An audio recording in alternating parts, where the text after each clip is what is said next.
Deutz 913. It's a 913 from a Deutz DX630. This one had engine failure on the top. Two pistons were scored up quite bad.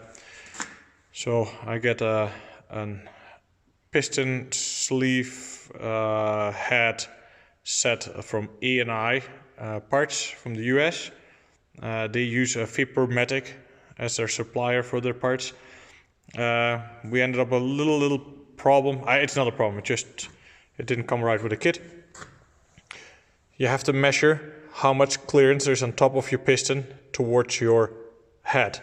The thing you do, you take a little tin, a little chunk of soldering tin, you lay it on top of your piston, put a little bit of grease on there so it doesn't move on you.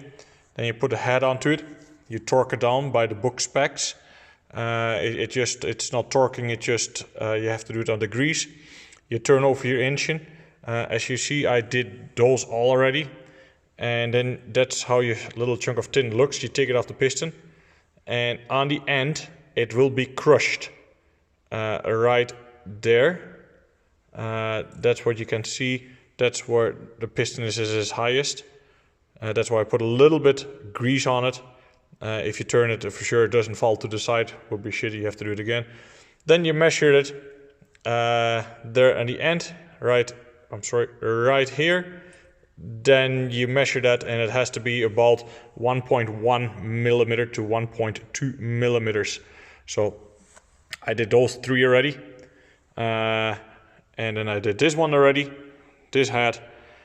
The only thing is I write it down on the window. There it is. That's where all the difference is. I could do these three and this one with a head gasket I had from previous jobs. There you have your head gasket. There you have them as well. This is a head gasket or firing ring, or people call them different names. It is a 1 millimeter ring, this one. And that was not enough for my clearance. So I had from previous jobs, I had a 1.5, made perfect up my difference on space I needed. And there you have all different rings. So these are the head gaskets. That is in inches.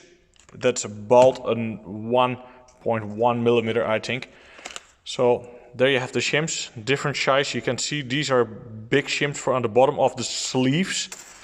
Here you get ultra thin rings, really thin. I think they're 0.2 millimeters. So the only thing you have to do then, it's a little bit more work.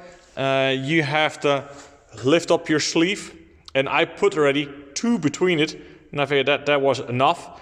If it's too much, it's easy. You just lift up the sleeve and snip it on the bottom with a little plier, and then you lower it again. In my case, I had not enough. I didn't have the right head gasket for it in the 1.5 millimeters. So the only thing I could do is just take 2 sleeves off with a piston, take the wrist pin out, slide new sleeves and new filler rings underneath. And I'm going to do the crush test on this one in a minute. But it's always more work than you think. Your first piston, you do it, and then you think, okay, we can keep continuing with that one. But the kit from F6L913, there you have the sign, F6L913 or something. I still have a box here. There you have the name, F6L913 or something like that. I don't know how you pronounce it, but that one had a little bit difference in them. But it's a good set. It's a good set. I mean, I like it. The money what you pay for it, it's affordable. You could rebuild the whole engine like this in Canada. I picked up the sleeves and pistons and the rings. We took the oil pan off already. The whole set I think was $1,385.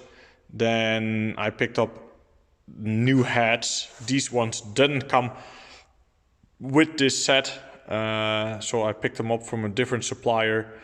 The heads were $180 each. And then I stuck new injectors in it. So they were at Amazon. Yeah, it's unbelievable. You can find this shit at Amazon. I think I picked them up at Amazon for $40 each or something. Complete new injector. So that is the deal.